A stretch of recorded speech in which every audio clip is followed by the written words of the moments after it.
Before we start the pod, a quick mention for a band Rog and I both love. The Arctic Monkeys, Sheffield natives and sizable Sheffield Wednesday fans. While the Owls currently sit 13th in the championship, we can all take solace in the success of their brilliant new album, AM, which Rolling Stone called a game changer. The album is on sale for $5.99 on iTunes right now. You can also purchase it at the Domino Records web store. That is dominorecordco.com/AM.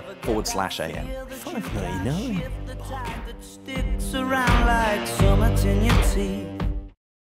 This is Rebecca Lowe, or Rebecca Lua, if you listen to Suboptimal Radio, and you are listening to Men in Blazers on the NBC Sports Network. It's unbelievable! From the Embassy Row studios in the crap part of Soho, it's the Men in Blazers podcast, Rog. Oh, Dave. Oh, another big show last night. Was that our 6th, Rog? Biggest in crap.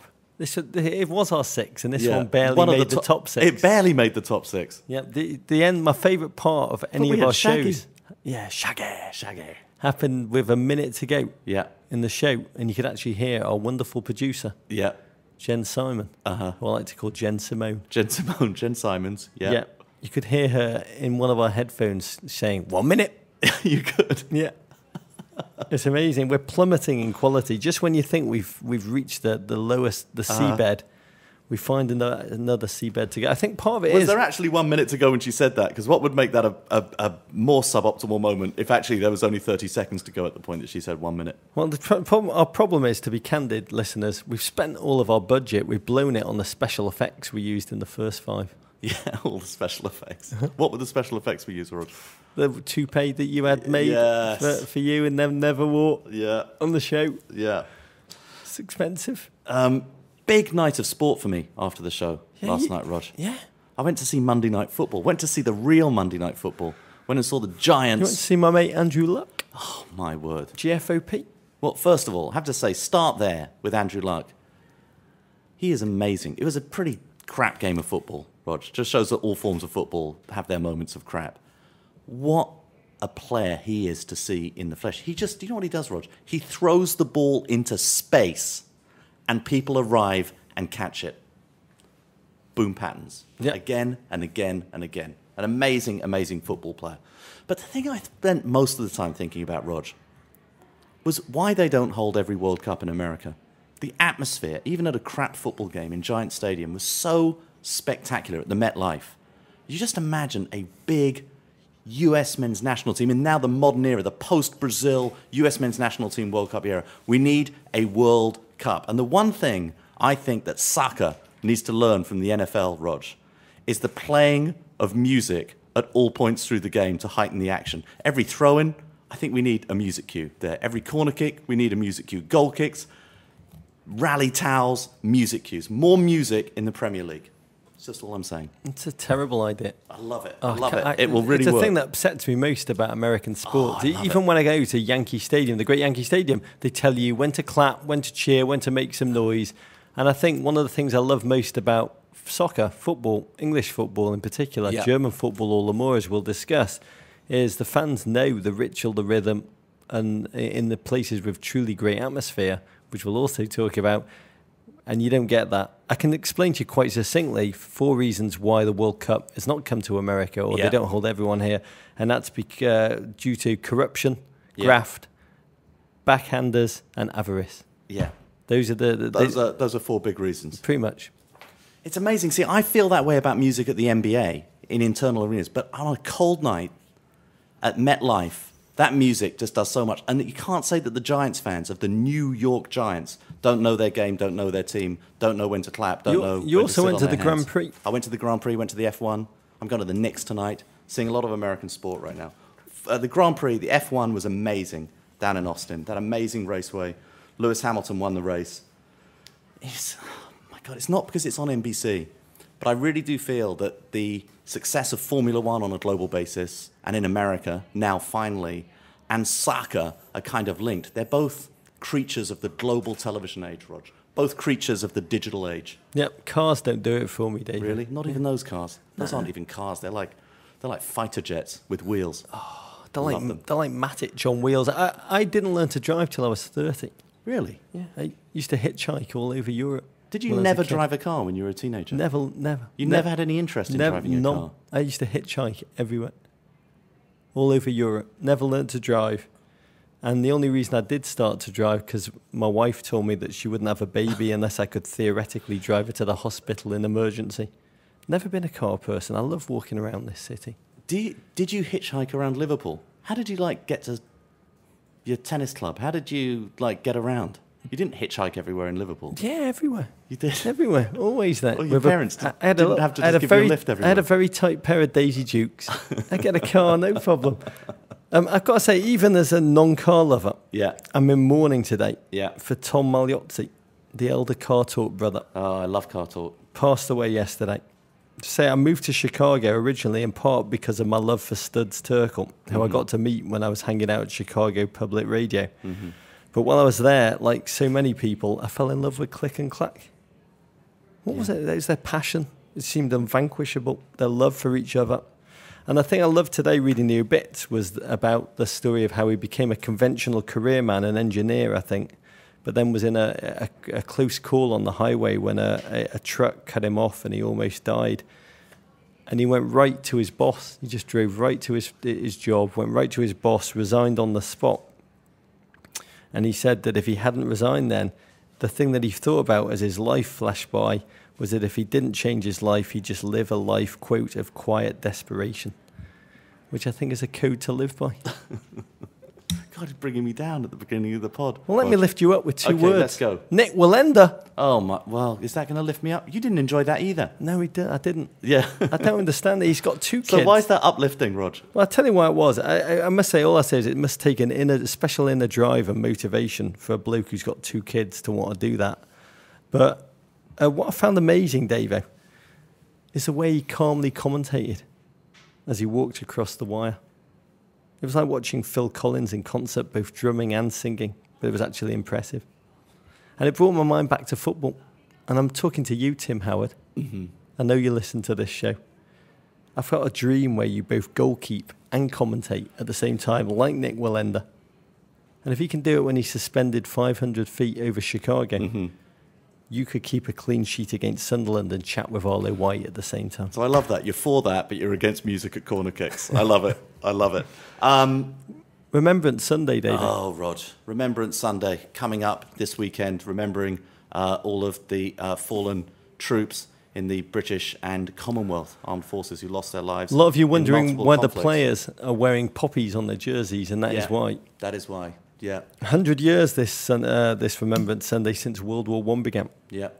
So I'll just say, and we're going to talk about what we're doing for Veterans Day. Yeah. In the words of Lawrence Binyon from the poem For the Fallen, they shall grow not old, as we that are left grow old. Age shall not weary them, nor the years condemn. Yeah, as to going down of the sun, and in the morning, we'll remember them. Our Veterans Day auction, Rog, is it's in process in honour of Veterans Day in the US. That's November 11th. We're auctioning off the chance to attend a taping of our suboptimal television show in the crap part of Soho. The auction is up on eBay now. You can find a direct link on our website, meninblazers.com. It's also on our Facebook page. And all proceeds go to the Wounded Warrior Project, Rog. We cannot wait to have the winners come and raise a glass with us. We do. I mean, much as we want to raise as much money as possible for the Wounded Warrior Project, we also do want to control expectations. It's going to be wonderful to have you. It's not as though we've got stadium VIP luxury seating in the Men in Blazers studio. There isn't quite enough room, Rog. We can just shove them in the back of the panic room. Yeah, we could. They could sit there in the back the whole time, behind Shaggy. We've got a packed show today. We're going to break down all the yellow cards and non-penalty decisions that was the Manchester derby. We're going to look at the unbearable heaviness of Jose Mourinho's being, Liverpool's ongoing march of folly. We're going to dip our toe into the Bundesliga Klassiker. We're going to cuddle your Ravens and welcome Mr. Arlo White can't wait for that. To the pod, including, Rog, during that phone call, I will be revealing the name of the GDOP. Oh, I can't wait, David. To the football. Oh, this is breakfast. Cheers, Rog. To Tweed. To Tweed. Enjoyed a lovely Guinness at the New York Giants game last night. I saw Rog, the they have photo a on draft Instagram. Guinness. They have a draft Guinness. It's very, very good there. Okay, Rog, we are 10/38 of the way through the Premier League season, reduces to 5/19. One team remains undefeated, my beloved Chelsea Football Club. 19 others seem like they are suffering from various degrees of runner's nipple, Rog. The narratives are beginning to flip-flop around the likes of Brendan Rodgers and Spurs' Mauricio Pochettino.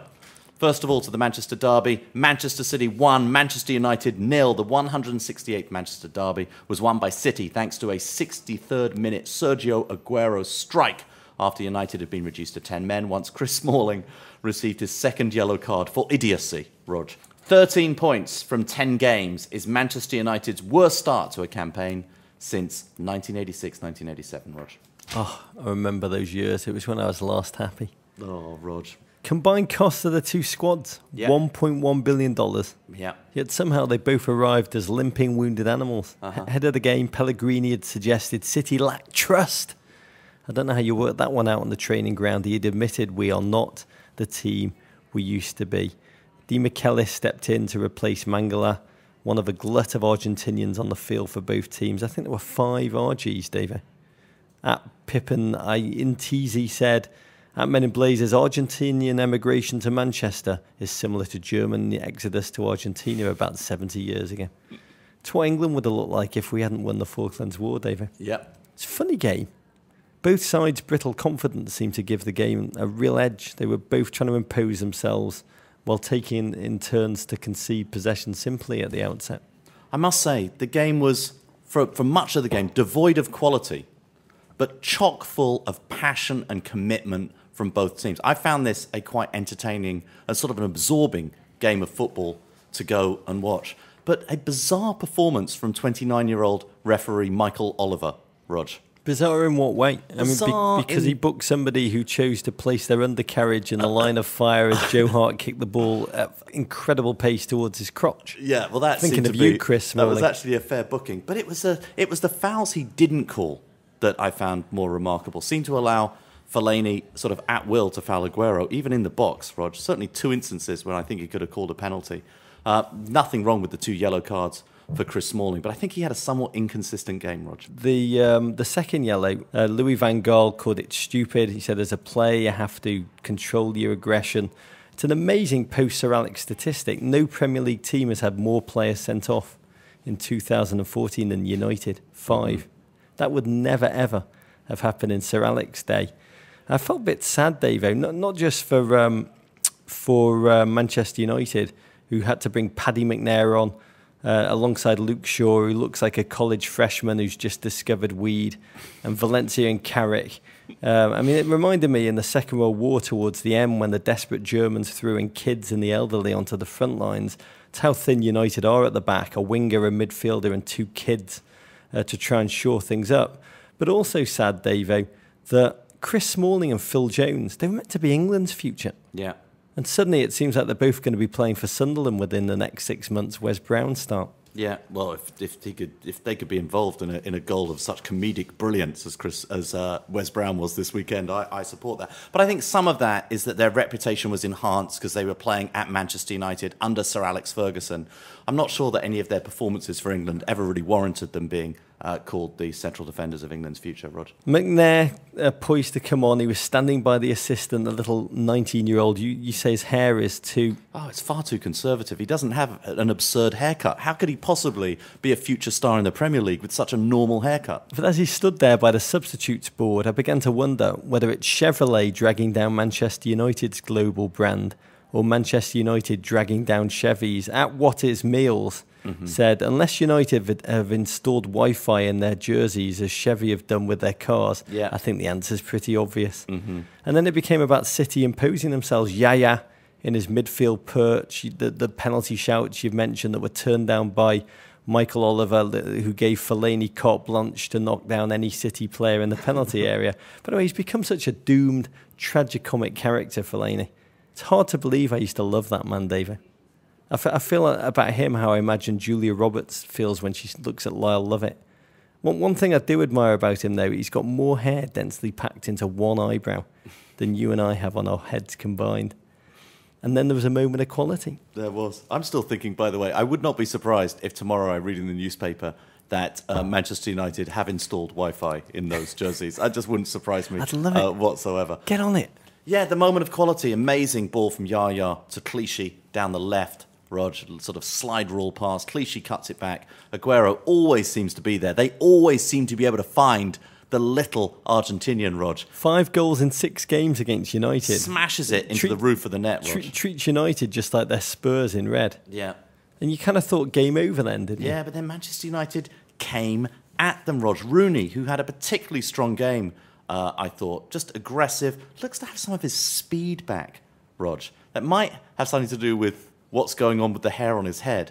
I think the full rug might have affected his speed for some time. But that ball pate at the back, it cuts down wind resistance. It does. Problems in sector 3.4. Yeah, there was that great crazy run. Jinky, mazy run. And then he remembered he was English and he just fell over at the last second. And then Fellaini got the mechanics of his header all wrong, arching his back in disgust like Robert Capper's falling soldier. Shoulder and hair, or perhaps shoulder hair. And that was it. Yeah. So-so performance on the field again for City, but another win. They're 6 points back from Chelsea. They've won 6 and lost just 1. It's amazing to me of the Manchester derbies over the past couple of seasons. It's their first 4 straight wins in the fixture since December 1970, Davo, back when Tears of a Clown was number 1, Smokey Robinson and the Miracles. How do you look at this from a United perspective? I think United are, lots been made of their record right now under Van Gaal. They've got less points than they had under Moyes. But I do think they're better. And I think one of the reasons is they've got a lot of players you can believe in. Some of the new players you can believe in, Rog. Di Maria, I mean, he's a fantastic Premier League player. I think Daley Blind is proving himself. I mean, his first game was his best game still, but he still looks like class. He looks like Premier League class out there. I think Luke Shaw's starting to look like, he could be an interesting Premier League player. Some of the other young guys who come on. Fellaini, I think, though, perhaps should have scored, perhaps could even have given away a penalty, but he looks more aggressive than he did last year. Hope, ultimately, is what we're really, the currency that we're trading in here. For me, United should summon as much or possibly even more pride from this loss as they did in the 1-1 draw against Chelsea. Yeah. But then I think, is that what it's come to now for United, taking encouragement in defeat? And I guess, judging the campaign so far, they're 13 points behind Chelsea. It's the club's worst start to a season since 86-87. And I have to ask, how is Van Gaal not getting more crap? I mean, yes, even Moyes had a better start. It's a bit of a deceiving kind of way to approach the issue. One bloke inherited the car keys when the club were champions and then proceeded to drive the car straight into the garage wall at speed. The other man has to get the dents out of that car. Well, yes, with £157 million worth of metalwork. But one bloke seemed to defecate his pants on the sideline while the other keeps his head about him when all those are losing theirs. And I think that's the difference, Great point. It's about presence. It's kind of what I always think. I always feel like I know who's going to win the presidency in the United States because just from pure television terms, I figure out which one is better on television. Kevin Love. And you look at them right now, and you look at Van Gaal in his post-match interviews. Even though I don't understand every word he's saying, he seems in control, he seems composed, he seems to be in charge. Rog. Moyes never seemed that way. One of my teachers when I was growing up, a despicable man called Pete Stott, he always used to scream, "Bullshit baffles brains, lads! Bullshit baffles brains." And I kind of think Louis van Gaal understands that. I mean, going back to your issue about hope, Davo, Moyes bought Fellaini. Van Gaal has brought in Falcao, Di Maria, Blint, and they are hope, Davo. They're like phantom limbs, those players. Falcao is like a phantom limb. You can feel them even if they're not there. And that feeling is one of hope and momentum. Yeah, Southampton. Rojo went down injured, Rog. That could be another costly loss for them for part of this season, Rog. Okay, the shock of the weekend, Rog. Newcastle 1, Liverpool 0. Alan Pardew's men win their 3rd league game on the trot thanks to the right foot of substitute Jose Perez, who pounced on a botched Liverpool clearance in the 73rd minute. After a slow start, Newcastle have lost just 1 of their last 6 league games and are 12th in the table. It's all Roy Hodgson's fault, David. Oh, clearly. This is a game best summed up by GFOP at S. Bragg, who tweeted, "In the trade-off between excellent hair and excellent football, It appeals. The hairstyles have the upper hand. Yeah. It was a sloppy first half of football. My most interesting first half notes concern the complex tonsorial clash between Sammy Amiobi and Raheem Sterling and two natural gingies, Balotelli and Colback. By the way, it's amazing how many of you have fallen in love with the name Sammy Amiobi. He's the new God Shamagod. He's a God Shamagod of his generation. Sammy Amiobi. What's happened to Liverpool? Last season, so pacey and precise. This season, they seem slow, clumsy, little in the way of wit. Thrusting Coutinho, in particular, out to the flank seems a complete waste. Well, as we've talked about it before, the decline in the form of a football team is exponential. One player starts playing a little weaker. That not only affects him, it affects the person he's passing to. Wheels within affects wheels. the person he's passing to. And, suddenly Suarez gone, gave that team collective belief. They started the season okay. Sturridge injury really sort of knocks them back. Balotelli not training, not playing with the energy. It's just an odd figure to go and have around. And suddenly all of Brendan Rodgers' David Brent-like training regimes and mannerisms that seemed to all work so well last season. We're back to being Liverpool days, Rog, a little bit. This is a bit being Liverpool, this team. I mean, it's fascinating. The commentators had so little to talk about by way of action. They seem to spend most of the game trying to decode Mario Balotelli's body language. Yeah. And with him, I do feel decoders, they kind of fall short on it. He's always had his own vibe on the field. Yeah. Even when he's had fantastic games, he's sort of had the same amount of energy. He reminds me of like that the Grateful Dead bassist Phil Lesh, whose negative charisma became its own kind of charisma. But the more the game went on, the more confident you felt Newcastle became. They are young, they are fast, at times they're fearless. And that goal, they didn't so much break apart Liverpool's defences, give it many opportunities to clear the ball, which they obligingly failed to do so. Alberto Moreno, again looking confused. And Perez, he almost just pounced just to put Liverpool out of their misery. Yeah. 10 points out of 12 for Newcastle. Liverpool goalless for the second game on the run.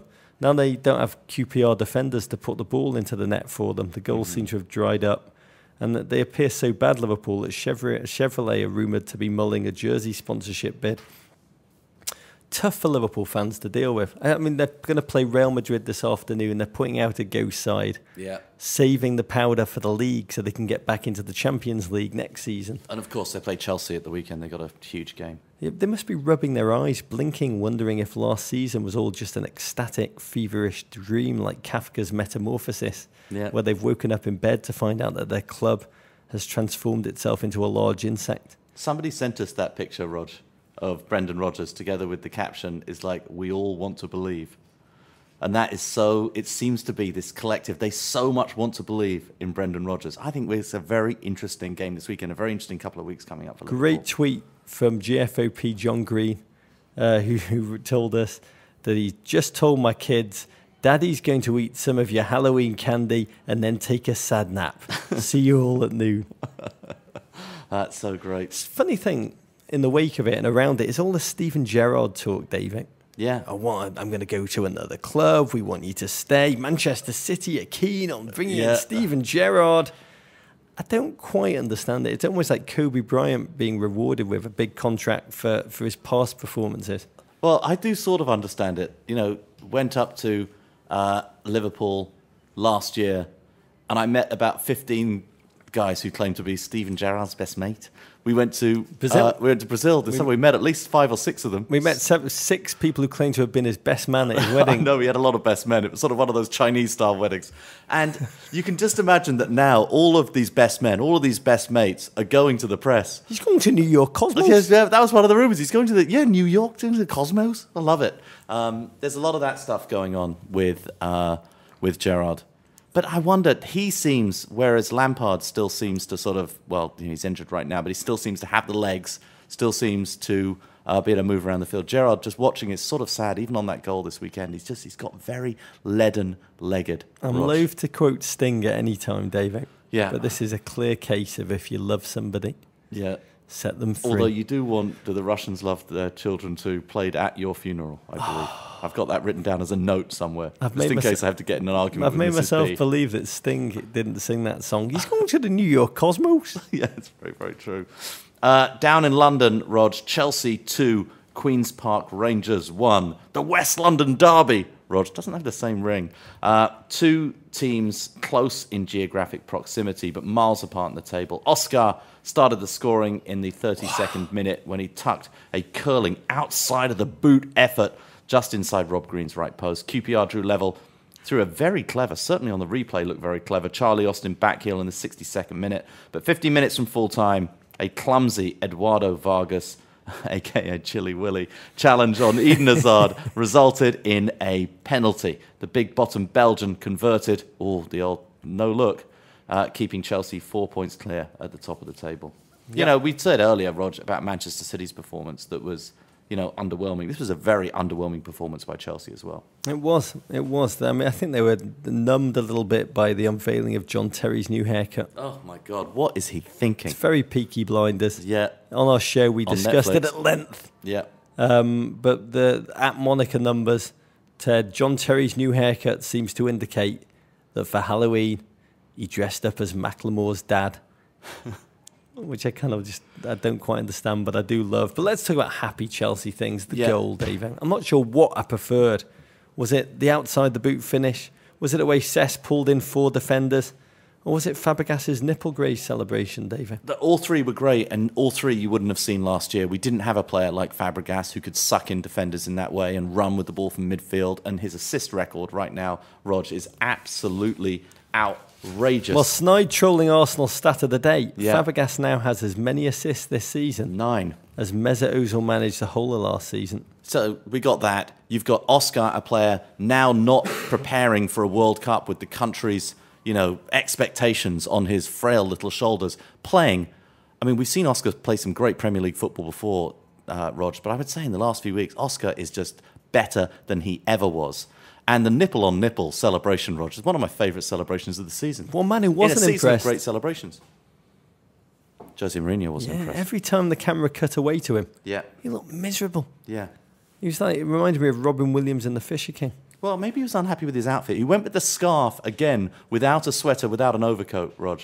There's 3 things in this world you need. Yeah. Respect for all kinds of life. Yeah. A nice bowel movement on a regular basis. True. And a navy blazer. Yeah, it's very true. Robin Williams. Yeah. Fisher King. Chelsea. Yeah. They love to let a lead slip away. Yeah, but that was way too early. But a great goal from Charlie Austin. He scored 24 league goals for QPR since the start of last season, which is 18 more than anyone else on that team. Classic 2014-15 Chelsea, but narrative suggested immediately the win was never in doubt, was it? No, it was way too early. Had to come, Rog. Which makes me ask the question, David, are you afraid of death? No, not at all. I was talking about this at lunch with my mate Joe.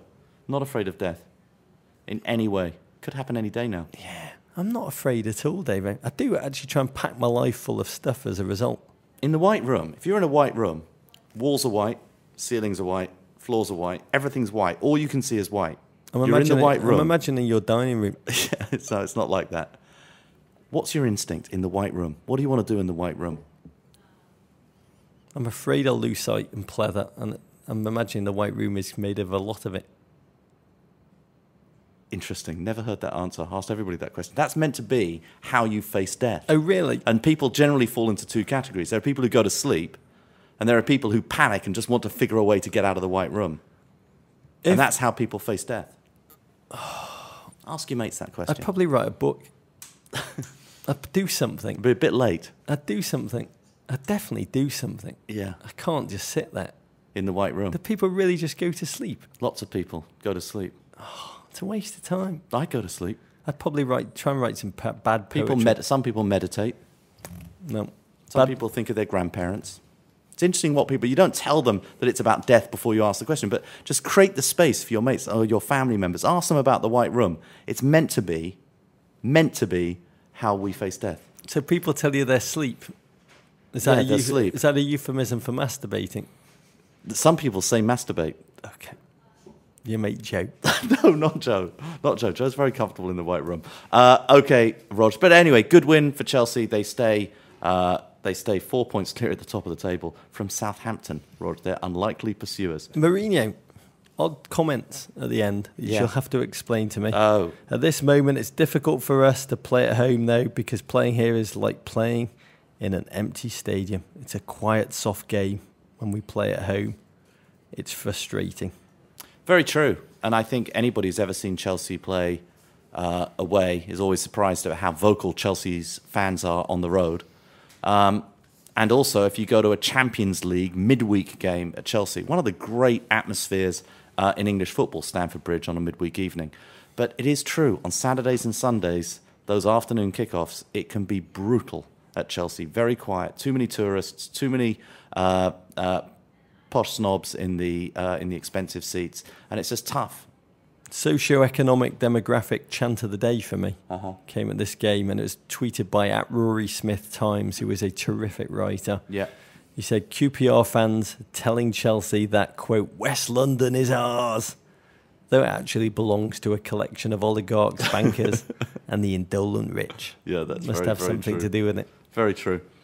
In North London, Rog, meanwhile, Arsenal 3, Burnley 0, 2 goals from Alexis Sanchez, and 1 from young Englishman Callum Chambers. Rog, lift the future. The Gunners over lifeless Burnley. Arsenal sit in 4th and are unbeaten in their last 23 Premier League games at the Emirates.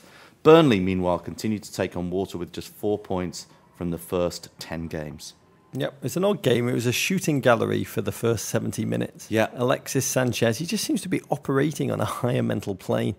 It's like watching Aldous Huxley in cleats. Maybe the way that he wears his shorts, the way he pulls them up, and sometimes one short leg up, one down, that is the way that we will all be wearing our shorts in the future. In the future. Yeah. Did become a bit frustrating for Arsenal fans.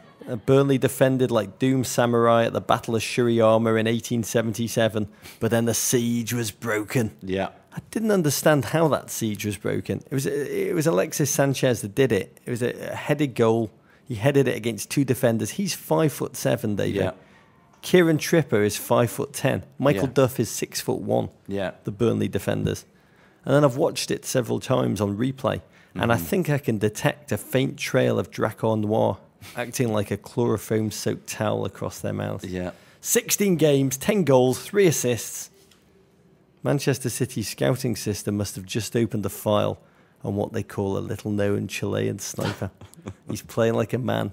He'll be wearing the blue of City within 12 months. Oh, God, that's going to cut Arsenal fans so hard saying that, Rog. Where would they be without him this season? Well, they wouldn't be anywhere near there, I can tell you that. I mean, he's been their best player by a mile. And certainly, the reason why I still feel, I know I've been mocked and ridiculed for saying that I think Arsenal are potential champions this season, but in many ways, it's tough to look across the Premier League and see a more complete player than Alexis Sanchez this season, a player who at any moment you feel can go and change the game. And very often, this is the old Bill Simmons rule, the team with the best player tends to win. And I think in many ways, he's the MVP this season. I spoke to my mate Michael Cohen this morning and asked him that very question, the most positive Arsenal fan in the world. We're Alexis's team now. He said, I think there was much to be buoyant about, he said.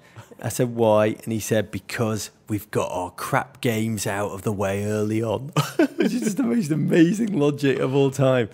He said, what we do in January in terms of the transfers will reveal what are Arsenal's true title aspirations for this season. But good news, Arsenal fans, you've got your crap games out of the way early. That's good. There is certainly, I saw another one of my mates this morning who's an Arsenal fan who certainly feels as though this is a team just coming into form at the right point of the season as we head into the holidays and that crammed fixture schedule. Quick word on Burnley. I thought Heaton was arguably the man of the match, the goalkeeper. But next for them are Hull City at home, Stoke City away, and then Villa, hapless Villa at home. You feel they must get at least one win for Sean Dyche or the Premier League.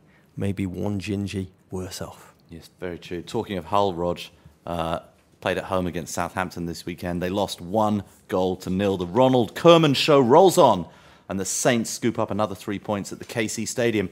In just the 3rd minute, Hull keeper Eldon Jakupovic's He's a Swiss Bosnian, David. poor clearance fell to the feet of Victor Wanyama, who hammered. He thronked it home from 3-point 40 range. yards. Rog, Southampton remains second, just 4 points behind Chelsea. Another victory, another clean sheet, 10 wins in the last 11 games, 2nd place retained. I think 6 clean sheets this season, is it? Nathaniel Klein receiving a lot of plaudits after this game. It's a great piece I read this week by Henry Winter, The Telegraph. He's kind of the doyen of English journalists. He wrote a beautiful piece about the bedrock that's Southampton's youth development programme. Luke Shaw, Chambers, Oxlade, Chamberlain, Theo Walcott, Gareth Bale, and all the new talent like James Ward-Prowse. Yeah. And he identifies that no team invests more in the ages between 7 and 12 as Southampton. They have a strategy called the Southampton Way, huge emphasis put on the early years, and then they try and have as many of their young players train with the first team as possible, with a goal to having 50% of the squad be homegrown. It's absolutely phenomenal. It's paying dividends. We're going to win the league, sang the Southampton fans. And I can only think how well-timed this spike is by Ronald Koeman's team. How many post-World Cup new American fans are going to be Southampton now till they die? Yeah. And I know it's fashionable to think that Southampton are going to fade over the Christmas period when so many games are played. And yet their defensive record, it's so solid at the back. They're hard to break down, and just front to back, side to side, all across the field, they have strength. And in a year when, as we said at the top, there's only one team really firing on all cylinders, there are a lot of sort of average teams in the Premier League who are takeable for a team with as much quality as Southampton. That's what I feel. Talking about quality. Aston Villa 1, Tottenham 2. Villa loses its 6th straight after Spurs score twice in the game's final minutes. And Andreas Weimann, slump buster, they actually scored a goal, said John Champion. Gave Villa its first league goal since mid-September. But late Spurs goals from Nasser Chadli, love it, the way that Redknapp said his name, and substitute Harry Kane leave Villa free-falling down the table, Rog. Aston Villa, feel for you. The club were forced to cancel their Goal of the Month competition because they didn't score at all in October. Ronaldo had scored 20 times since Villa had last scored a goal. You and I, Davo, have scored as many goals as all 36 members of the Villa squad over the 50 days preceding this game. So I took great pleasure in Andreas Weimann's goal. Yeah. It was less a goal. By the way, fine work by Charles and Zogbier on the flanks. Yeah. It was less a goal. It was more like watching an old man down some collective stool softeners and then gobble some prunes, castor oil and fibre bars and just go for it. Spurs fans were absolutely beside themselves. At PHLU tweeted us, at Men in Blazers, my Spurs are as soft as Mix Discarood's hair after a deep conditioning. Yeah, it's very true. How bad did Spurs look? Spurs look pretty poor, but this is something that Spurs very rarely do, which is eke out a victory when they're not playing very well. So this is actually progress, significant progress for Spurs. Yes, there was some good fortune to the winning goal, Rog. Oh no, Harry Kane, the second coming, he meant, Davo. He saw Baker's fine-looking head and he meant to bank it in off that. I'm sure he called that shot on the free kick. You and I were talking about this game on Monday, Rog. Your point is absolutely correct, that everybody's lauding Harry Kane and what a performance when he came on. It wasn't really much of a performance. He just ran around with more intensity than any of the other Tottenham players previously. 58th minute he came on, the Chinkford suburban London lad, yet to start a Premier League game. I think he scored 8 times in cup football. He's a distinctive looking bloke. He looks like Ryan Gosling and Jennifer Aniston had a baby. Yeah. And he didn't so much supercharge his team. He just, to me, he proved how little effort the rest of them had given before they came on. They're a very, very odd team, Spurs. Adebayor and Soldado up front are absolutely blunt. Danny Rose and Kyle Norton are absolutely erratic. And it's one of the fascinating parts of this season, the great creaking flip-flops in narrative. Brendan Rodgers dominates last season. This season, we're starting to wonder whether it was all about just kick it to Lewis and how good stuff occurs. Yeah. In the same way, Pochettino was seen as a kind of stoic genius at Southampton, and he's beginning to be seen as a guy who benefited from the depth of young talent at that club and is not as astute as advertised. But in the end, Harry Kane, one of our own, sang the Spurs fans about this cult hero who's now, you were laughing, how he's being hailed as not just Spurs' saviour, but England's saviour. Roger's going to get a call up for England. I must say, I woke up at 5 a.m. and I just was struck by this thought that there are going to be people around Tottenham, around the football club, who are going to be shaking their heads in disbelief that Harry Kane scored with that style, that very continental style of run up and try to toe poke the ball and put topspin on it. I guarantee Harry Kane will try that free kick for the rest of his career at Tottenham and England. He will never score another goal in that way. We build them up to chop them down in England. Yes, we do. 6 straight loss for Villa. Yeah. Start of the season seems so long ago when they took 10 points from, I think, the opening 4 games. They beat Liverpool 1-0 away. And Lambert signed a new 4-year contract immediately. The American owner, Randy Lerner, I mean, it's brutal. He's cost-cutting, he's shopping the club. There's uncertainty everywhere and squalid performances on the field. Honestly, I'm surprised there's not more kind of fan disorder and discontent in the Midlands, because if it was Newcastle, they'd be mounting the barricades right now. Yeah, it's very true. In other games, Rog, West Ham fought back from 2-0 down. Good for you, Hammers. Scoring twice in the last half hour to snatch a point against Stoke. An explosion of goals for Sunderland, including a brace for Stephen Fletcher. Baldy lifted the Black Cats out of the relegation zone at Crystal Palace. West Brom, Rog, collected all 3 points against Leicester after an Esteban Cambiasso own goal. Great own goal. Quality, Rog. Leicester has failed to score in 3 straight. What was once casual dalliance with the relegation zone looks in danger of morphing into a serious relationship. We're going to need to talk to Arlo White, Leicester City fan and native, about that. And, Rog, Everton 0, Swansea 0. How did you enjoy that game, Rog? It's like being pummeled in the kidneys. Yeah. It was Everton's first goalless draw in their last 37 Premier League games. Wow.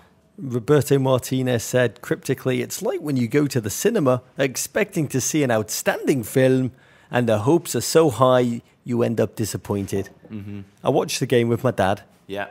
It was a reminder where I get the negativity and pessimism from. What was did it annoy you, his pessimism? Yeah, I found it awful. In his mind, we were defeated before the ball had been kicked. He spent a huge amount of time mumbling about possession and lack of decisiveness in the final third. Uh-huh.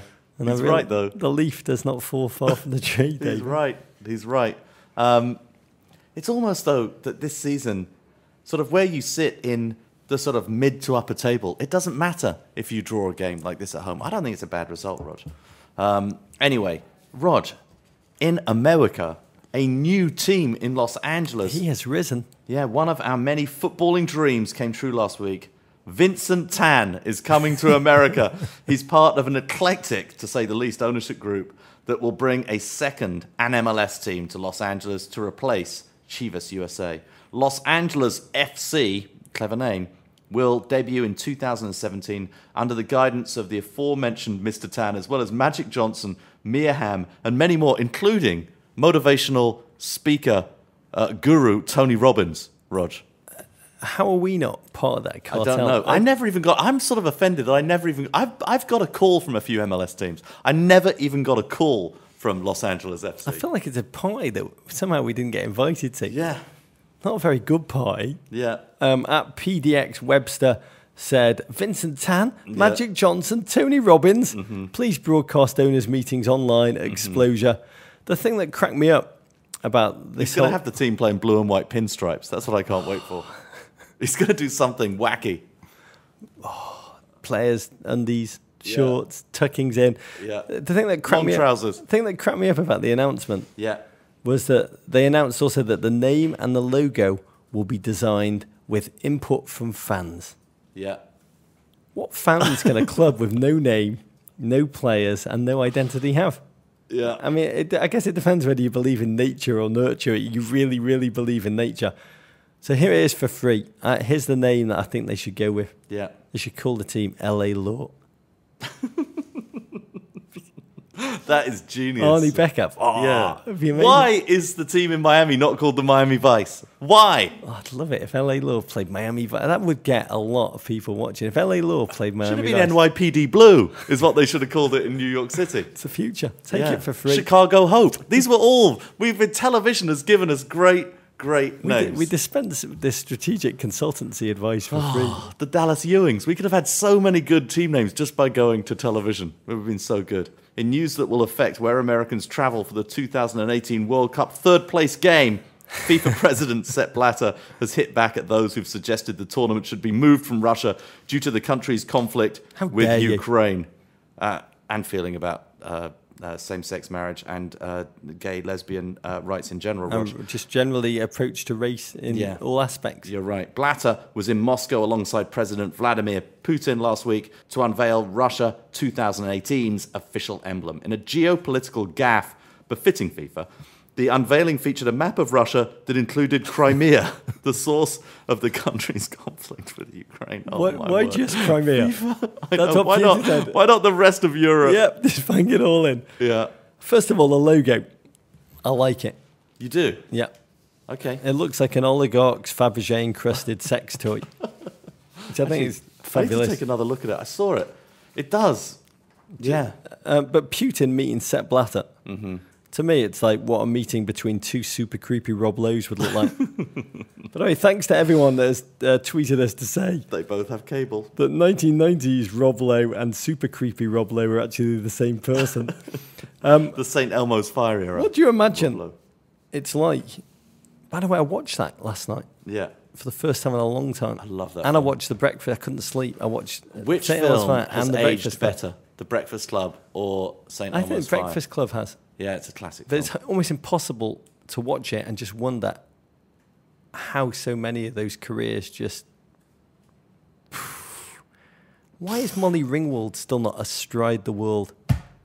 It's a mystery that I do not understand whatsoever. We'll discuss it on our other podcast Too much today. Saxophone Today in Molly St. Ringwald. Elmo's Fire. I mean, 1 minute she was going out of Ad Rock. Yeah. She was amazing. Yeah. She still is. We'll have to have her on the show and we'll discuss it with her person to person. What do you imagine it's like when Putin and Blatter get together? My mind simply cannot calibrate the evil. Yeah. What would it smell like? I mean, Putin and Blatter, just the smell. Ugh. The smell of Euros, I should imagine. Euros, stale tobacco, Dracar Noir. Yeah, I mean, urine. Here's how I've tried to think about this, because my mind literally, it's like trying to imagine infinity. Yeah. But the best I can do is to think back to 1986. Yeah. When the Pope met Mother Teresa in Calcutta. Uh-huh. And he visited a refuge for the sick and the dying. Uh-huh. He arrived, she climbed into the famous white Pope mobile. Yeah. She kissed his hand, he kissed the top of her head. Yeah. She took him into her home, the Sacred Heart, that was packed with people suffering from cancer, malnutrition and tuberculosis. Yeah. And they spent the afternoon feeding the sick and the dying. Yeah. I imagine Blatter and Putin getting together as the opposite of this meeting, as far the opposite of this meeting as possible, David. Yeah, it's the antithesis of that, Rog. Okay, our guest today, Rog. Oh, really? Is an Englishman who understands our unbridled love of America. Walter White. He served on the front lines of the Pacific Northwest's football revolution as a commentator for Seattle Sounders, before returning home to cover the Premier League for NBC. He's an erudite and eloquent gent whose play-by-play pours out of our television like poetry every weekend. Most importantly, he knows how to pronounce Leicester. We welcome back to the pod, Arlo White. Hello, chaps. It's Leicester. I know. You have no idea how many people say to me, it is Leicester, right? Leicester. And I go, yeah, absolutely, Leicester. Or Leicester, depending on which part of town you're from. Enough frippery, Arlo. We're going to go straight to the question that America's up in arms about. Yes. They're up in arms about Mike Ashley and the Bacon Butties. What the heck, man? I was stunned upon our arrival at St James's Park.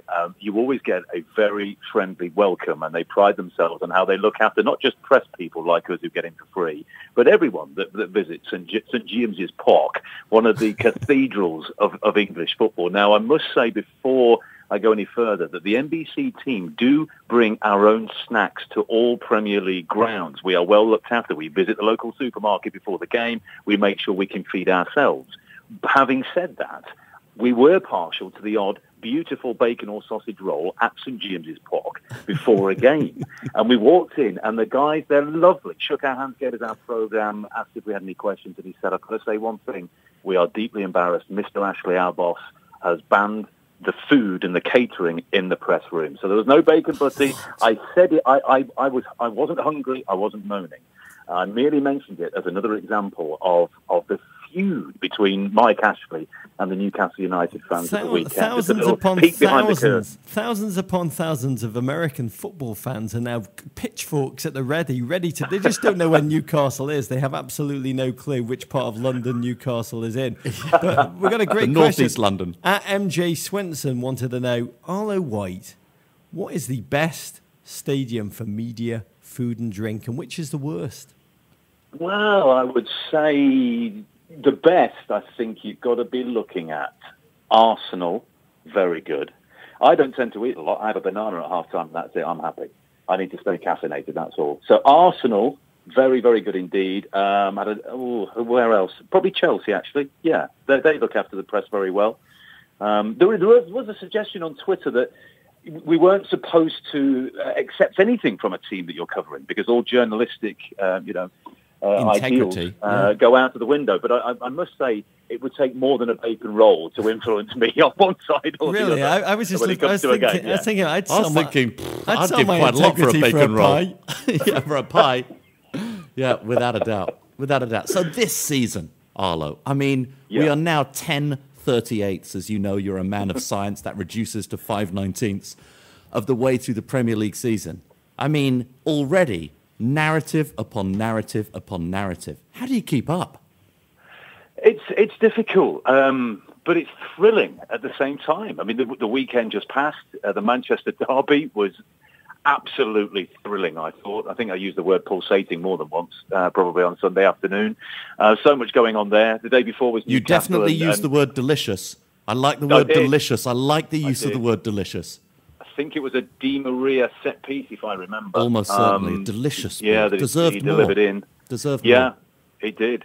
Newcastle, Liverpool the day before, and Pardew's renaissance, and Brendan Rodgers and Liverpool struggling. Each and every single week brings something new, compelling. You know, the goals are flying in.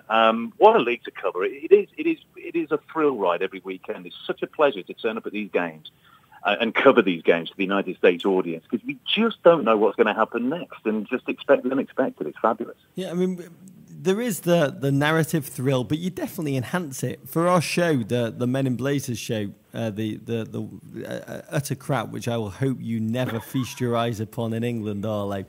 I already get it sent over, Rod. Oh, please. I watch it each and every week. Hide your twins away from it. But we always have a segment, which unfortunately, because we only have a couple of minutes of television every week, we've never quite got to. But it's called it's hit the cutting room floor a few times. It's called The Poetry of Arlo White. I think we started it when you called Giroud's head his meaty French forehead. Oh, we loved it. His meaty French forehead. And you called Spurs a lifeless carcass.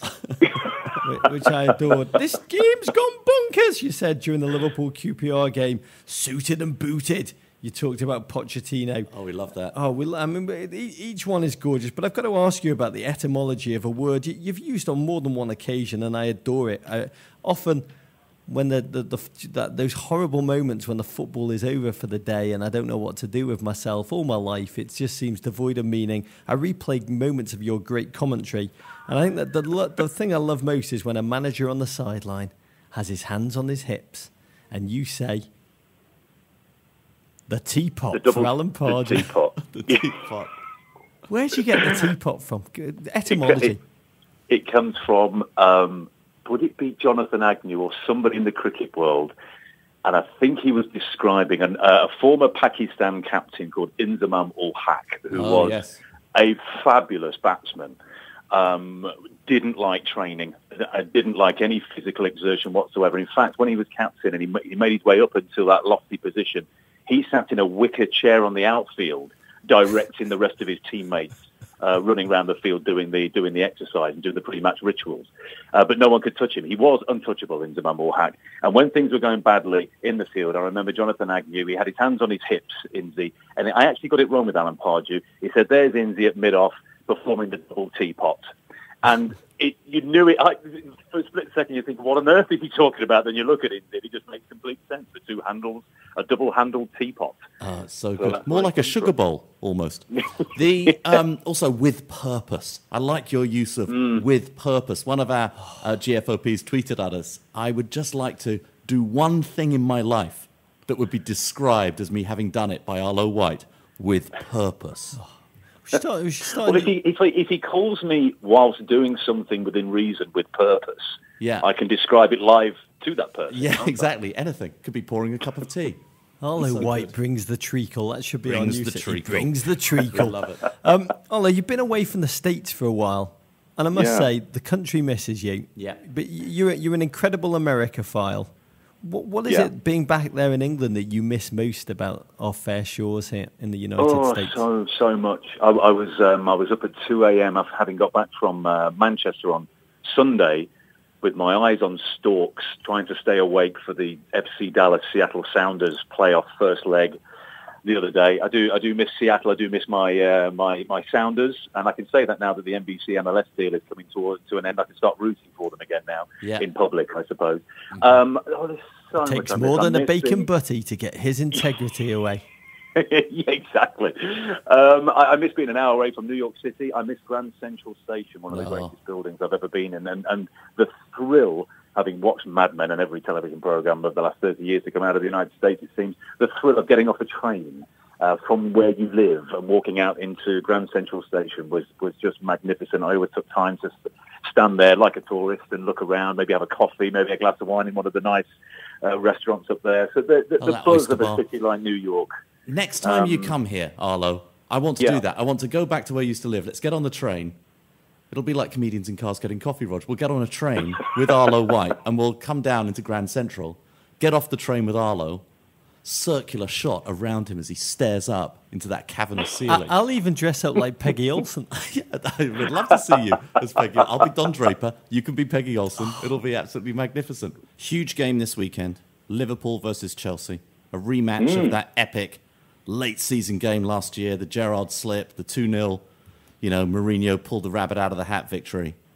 A lot of retribution you would imagine Liverpool would like to visit on the Blue Invaders from down south. Yeah. For me, this feels like the first truly big game of the season. Chelsea's unbeaten record, Liverpool trying to figure out exactly who they are, how good they're going to be this season. It's going to be a big one. It is, and we've got it on NBCSN. Steve Bauer for us and Graham Rousseau will be at that one before I'm at QPR, Man City later in the day on NBC with Lee Dixon. So that'll be interesting. And I think, Dave, looking at last season's game, it was an extraordinary occasion, and he was the killer of dreams, wasn't he, that day, Jose Mourinho?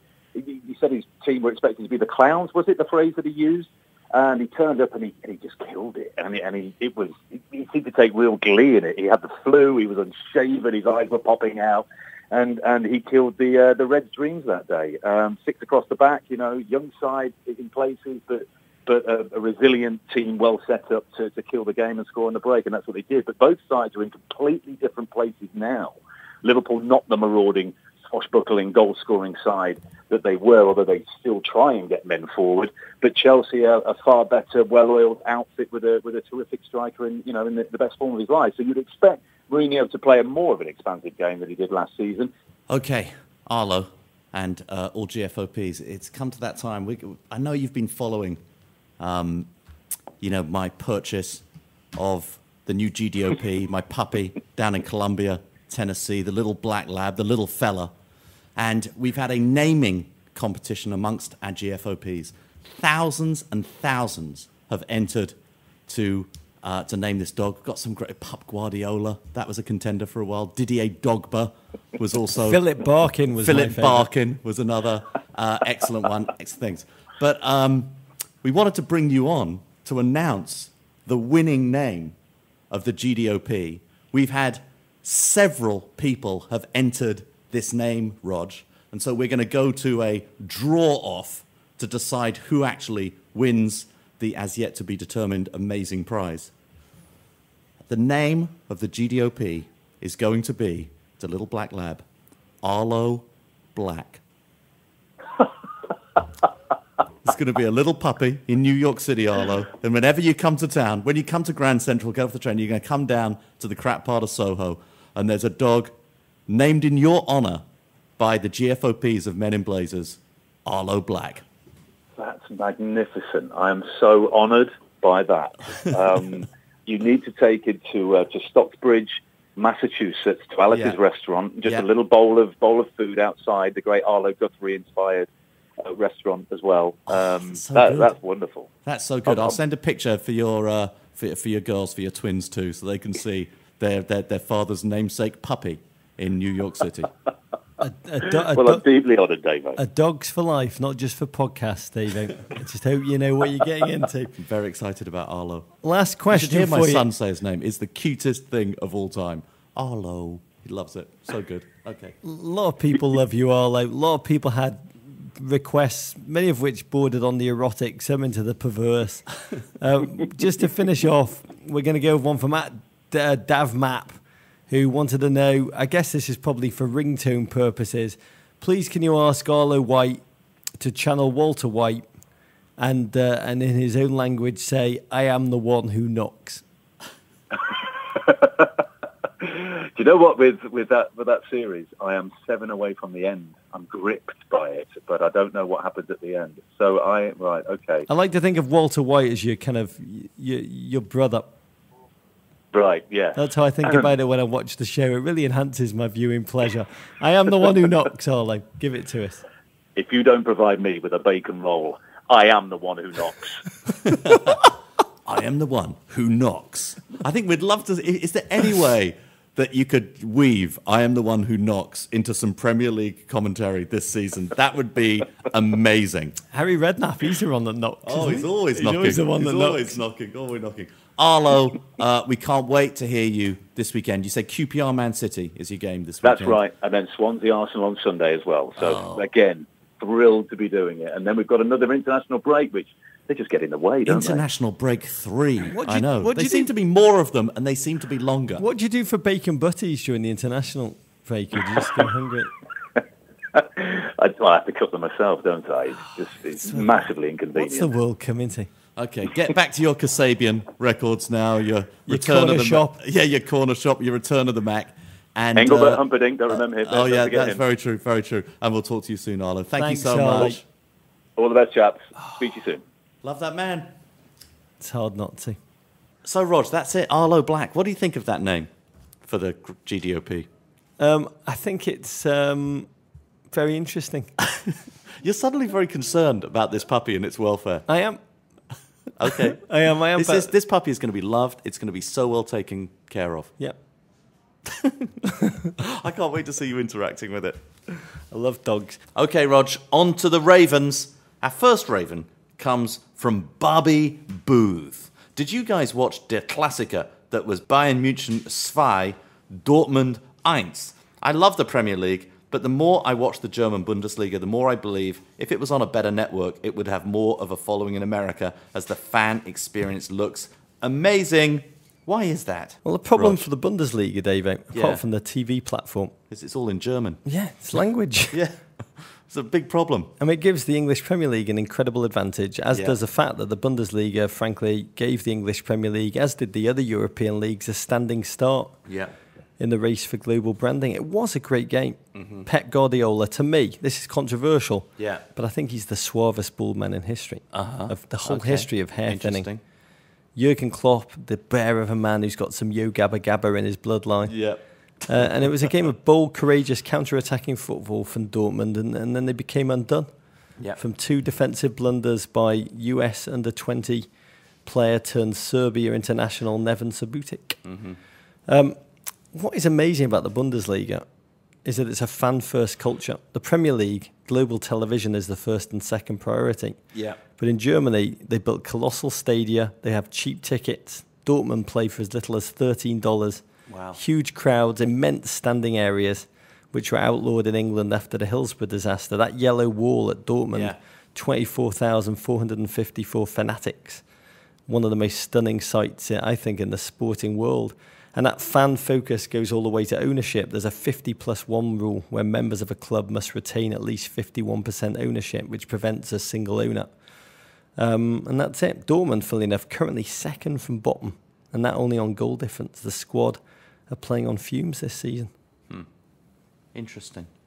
The winner, Rog, of the coveted Guinness Men in Blazers Poet, Philosopher, Sucker, Scribe, Raven of the Week is Greg Nusson from Los Angeles. Rog, dear Rog and Davo, as I write to you from the crap part of Los Angeles in a hipster cafe in Silver Lake that is oddly decorated like a Russian tea house, I cannot help but reflect on my sudden and unrelenting love affair with the world of football over the last few years, but which has only really caught fire since Jurgen Klinsmann's men shocked the world in Brazil. My love for the sport has now taken over my life and better moral judgment. I have in fact become so enamored by the sport that I can only classify my parents' decision not to raise me within it as borderline abuse. As a junior in college, I studied in Paris, and as I prepared to go abroad, I started to follow Paris Saint-Germain, who at the time could only sputter to a 13th place finish and had no idea the talismanic and probably crazy Ibrahimovic would someday be theirs. The French people I met would scoff at me when I told them I was a fan of their club, and in some ways, they were right. I knew nothing of the sport. I remained a casual fan until this past summer, when after graduating from Columbia in New York with a master's degree in acting, impressive, decided the best way to distract myself from a career of almost certain disappointment and debt would be to follow Liverpool as my EPL team. I've signed up for an intramural soccer league in LA despite the fact that I haven't played competitive soccer since I was 7 years old and ran the opposite way. I now manage 6 squads on FIFA 2014. The life of a freelance actor affords much free time, and waking up as early as 4:45 in the morning to watch Liverpool barely manage to stay alive in the Premiership. I find myself closely following the seasons of many squads. Apart from Liverpool and Paris Saint-Germain, I follow the Galaxy in an MLS and have purchased season tickets with 2 of my compatriots. Hanover 96 in the Bundesliga for my grandfather who was born there. Nottingham Forest because I once spent 2 weeks in the town doing a show about Allen Ginsberg to an audience bewildered by American experimental art. And much less so, the Brisbane Roar in the Australian League for family ties. And Perugia in Serie B for a few magical weeks I once spent in the Italian country. Part of me seriously considers following a team in every level in every country, but I'm a realist and my heart can only take so much. My question is this. I wondered where the question was, Rog. My work has fallen to the wayside and my beard hair has reached Alexi Lalas-like length, not seen since his World Cup days. I find a certain happiness and inner peace I thought was only possible through years of expensive therapy payments. My fanhood for other sports seem totally inconsequential, as do my loan repayments. Why pay off my loans when I can buy 10 more kits for teams I've never seen in person? Am I losing my mind, or have I reached a nirvana state only once dreamed of by the ancient Buddhists? Abrigado, rock on, Greg Nusson, pronounced like Robitussin. I think we're treading on thin ice with this one. I know, we've got to be careful. We've got to get a lawyer to vet our answers. And a therapist. I'll just say, as an Everton fan, I don't know much about Nirvana, Greg. Yeah. But the Buddha did teach, just as the great ocean has one taste, the taste of salt. Yeah. This Dhamma, these teachings, has one taste, the taste of freedom. To me, it sounds as you, Greg, just might be experiencing the taste of a giant cosmic pie. Enjoy it. Interesting. Who are your other teams in foreign leagues, Rog? In Scotland, Dumbarton. Yeah. I adore them. Yeah. Because we used to have a cleaner called Mrs. Barton. Yeah. Siena in Italy. Yeah. You love that. I know you love that town, Rog. Adore them. And that's it.